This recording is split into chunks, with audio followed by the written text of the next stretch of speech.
welcome to Redvee TV, supported by A-Star Recruitment for the 2020 season, as we preview Saints round 12 clash against Hull KR. Good evening, Kevin. Good evening. Hull KR again, didn't we play them the other week? I was going to say, it feels a little bit like deja vu, this, doesn't it? Yeah. But yeah, we're here again quite quickly.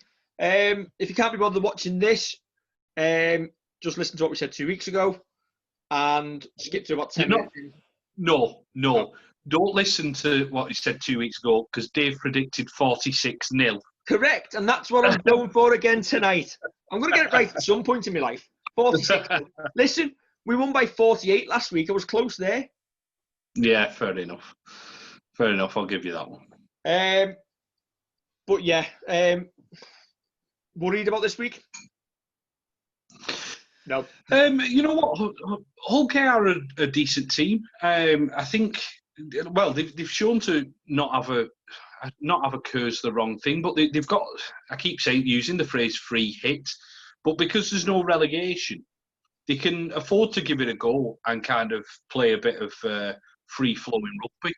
So I'm looking forward to a good game. Again, if we're on form, there shouldn't be an issue. It's if we kind of dip our standards any. Yeah, you get the feeling with Hull KR, they'll really struggle against the big teams, won't they? And you just can't see them giving any of the big teams much of a game. Well, they gave us a game 2 weeks ago. Over 80 minutes. Over 80 minutes. Well, how did they get on last week, Kev? Yeah, well, yeah, good point. Good point, well made. What was that? Yeah. They won, didn't they? Who against? Against Wigan. Point proven, that's what you should have been working towards. You know what? No, that wasn't a go at Hull KR. That was trying to have a little... go at Wigan. A little funny, but Kev didn't get onto it quick enough. No, I wasn't onto it quick enough. I had to get the old brain working there. But yeah, you know what? Going on Hull, I don't our fitness kind of saw us through. So even if it was close, with 60 minutes gone, when we start bringing the big lads off the bench and we can rotate our pack on paper and on the pitch being better than Hull KR's, you just hope that we'd have that extra step so we can just go through the gears and get ourselves a couple of scores up. Yeah, do you know what? Generally, I was actually impressed by Hull KR last week against Wigan. They took it to them. Even going in with that lead at half-time, it would have been easy for them to wilt away in the second half a little bit, but they went out to start the second half, bang, bang, bang, and Adrian Lamb looked like he was sucking lemons. They just couldn't cope with them, and that's going to give them a lot of confidence going into this week. And do you know what?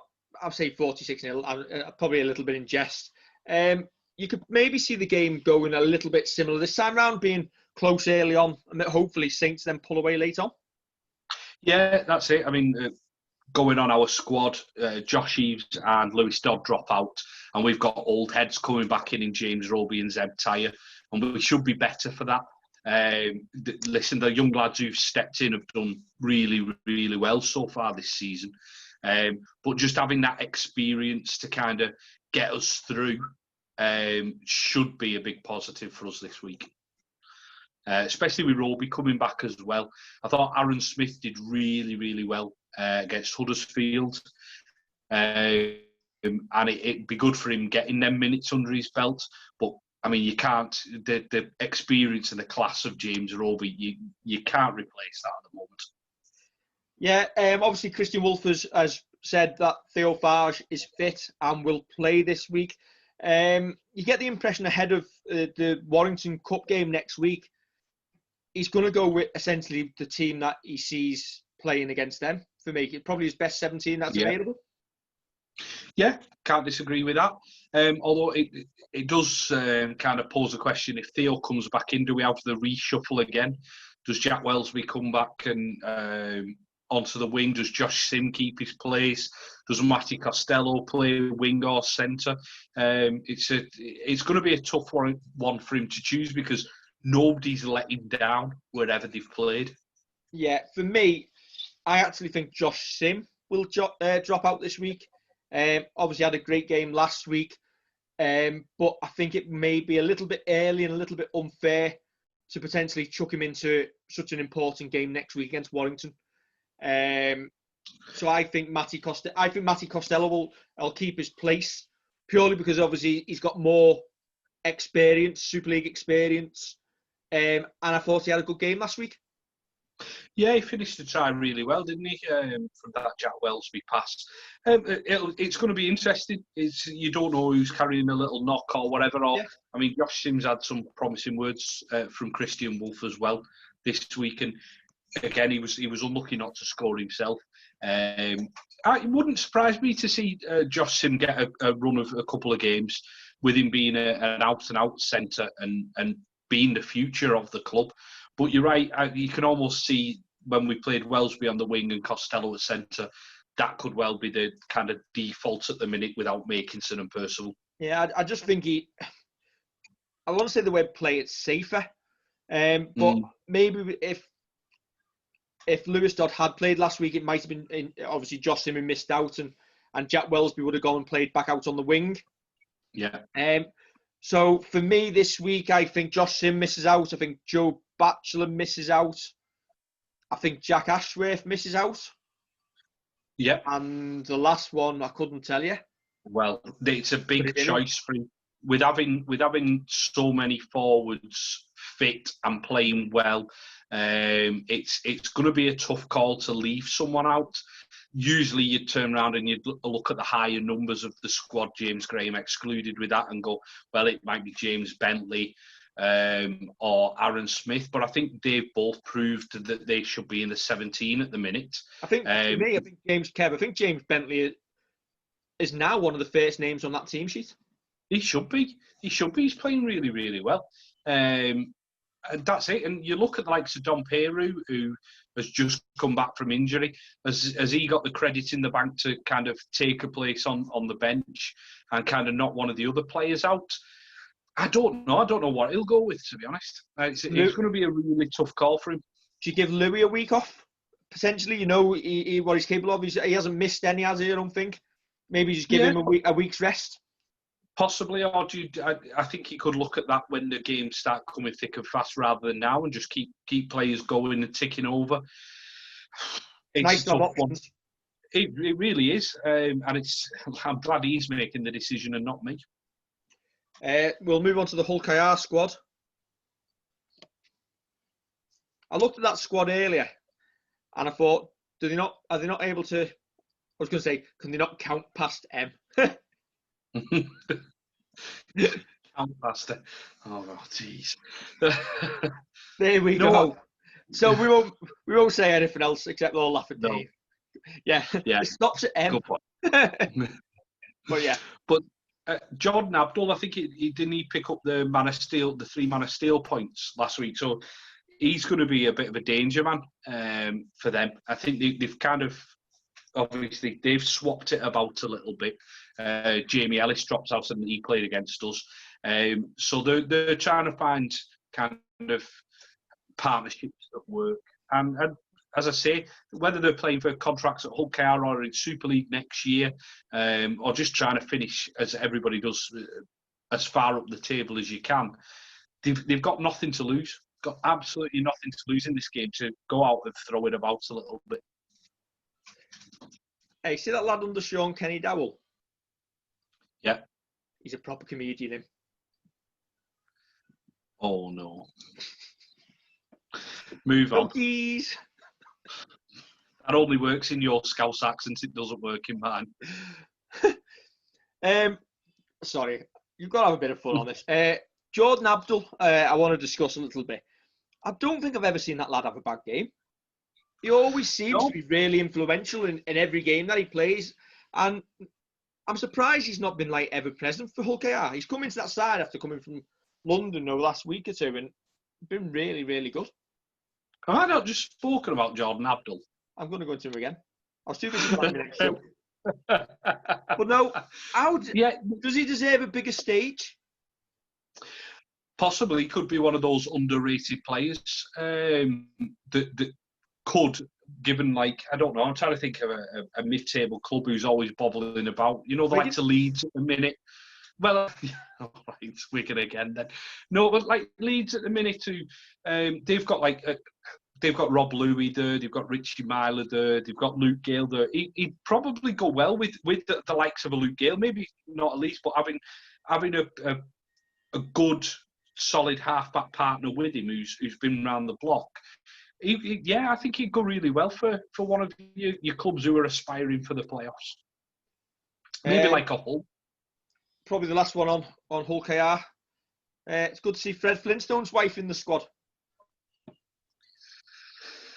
Are you still doing your jokes? Can we stop these? Oh, no. Have you been on the sauce? It's a Wednesday night. I wish I could. Yeah, fair enough. Okay, right. The big news of the week, Kevin. Yep. They listened to your singing. Yep. And He's we've the reason. removed us from top of the league, yeah. And they said, we can't be having that. So they've demoted us to second place. Yes. You know what? It's not ideal, but it does make sense. It's not ideal.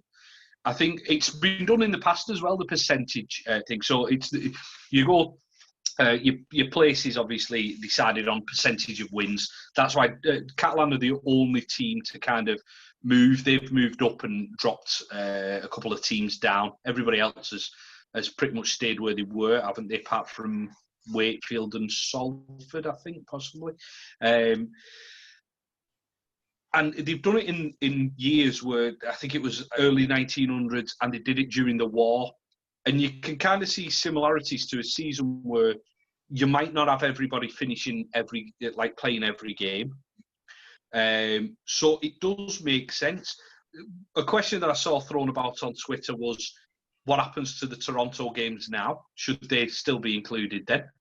Because teams have played them, add them in, get another win on the board. Fair point. I don't know what the answer to that is, but I've also seen quite a few people turning around saying, we should just scrap the league. Anybody who thinks the season should be ended instead of the league attempting to fulfill its commercial responsibilities, mustn't want the sport to continue. Yeah. Because you've got to get the Sky money. If you've not got the Sky money, there's no game. You're going back to amateur level. You're not going to have it. And I know, listen, we're not in a great place as a sport at the minute. I don't think there's much hiding from that. We could be in a lot better place. But if you stop the season now and the Sky money goes, Saints as you know it go, Wigan as you know it go, Warrington, Leeds, all them clubs go.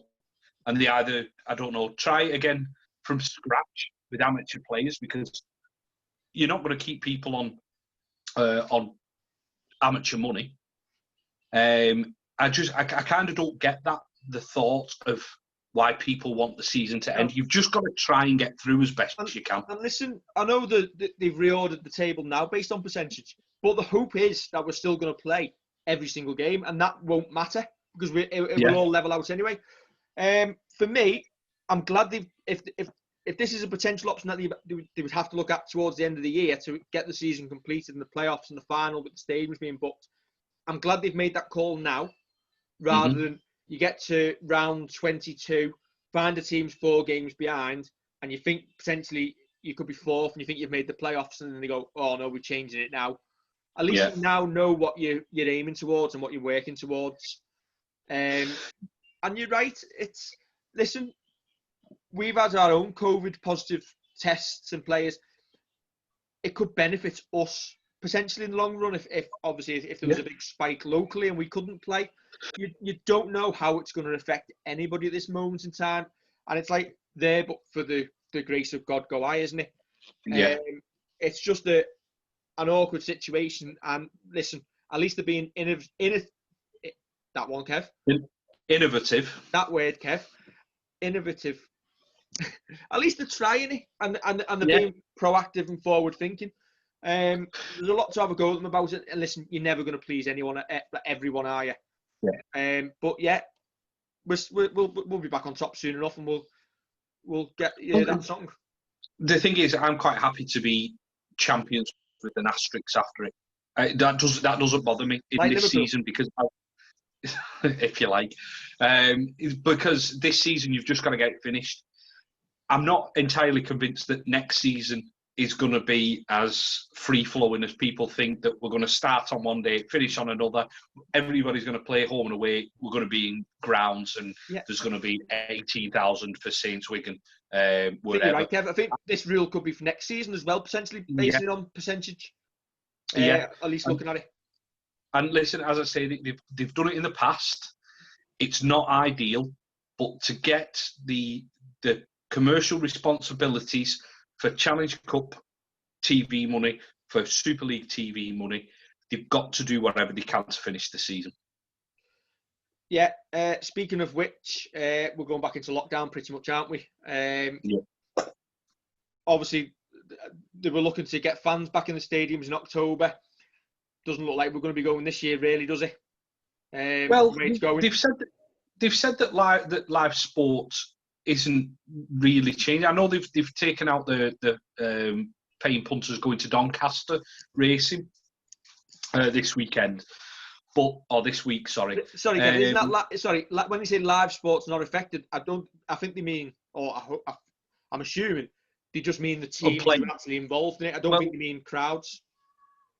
Well, I didn't know if I'd read that one of the football leagues, like the lower kind of echelons of it, so whether it's level 6 or whatever down, that they're still allowed crowds in.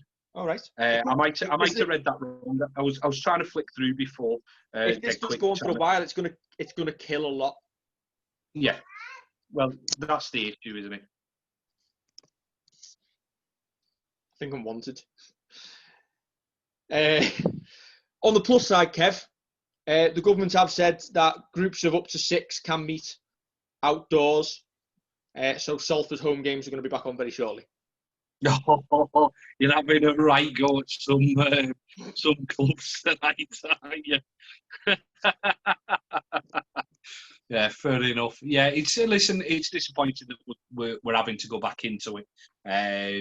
But it's one of them that is, if it's needs must, if this is how the government think the right way of handling it is, they got voted in, so it's up to them to do things right by the public. Yeah, shake your head. There's a reason there's a red top behind me somewhere. Yeah, we'll say no more on that one. Right, yeah. I think that is us done, Kev. Fan reaction Friday evening. We'll try and get a guest on this week, maybe. Yeah. Well, let's hope we can come back on Friday evening after beating Hull KR and getting the 2.72% win ratio a little bit up for us. Would we go top if we won and Catalan won? So we work this out. Do the sums. Yeah, we'll do the sums here. So Catalan have played 7. I don't think we will, because if they're already above us, I can't see it changing. Yeah, so they'll have won 6 out. If they win, they'll have won 6 out of 8. So they'll be 75%. And we'll be 72.72. You already worked it out? Yeah. Oh, I'm good at maths. Do maths for a living. Scary. Well, this has ended like a Poundland countdown.